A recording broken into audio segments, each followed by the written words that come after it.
தலை சாய்த்து பார்த்தே தடுமாறி போனேனே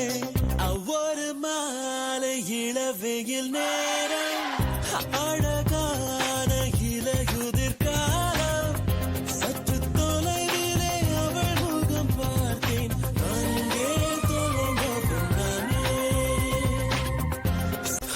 தலை சாய்த்து பார்த்தே தடுமாறி போனேனே அவ்வொரு மாலை இளவெயில் நேரம்